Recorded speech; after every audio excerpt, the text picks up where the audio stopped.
నీ సాక్షిగా నేను ప్రతి చోట నిలుచుటకు, నీ స్తోత్రమును ప్రచురము చేయుటకు, నీ సాక్షిగా నేను ప్రతి చోట నిలుచుటకు, నీ స్తోత్రమును ప్రచురము చేయుటకు, నీ సన్నిధి నాకు తోడుంచినావు,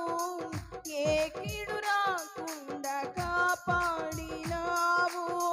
నీ సన్నిధి నాకు తోడుంచినావు,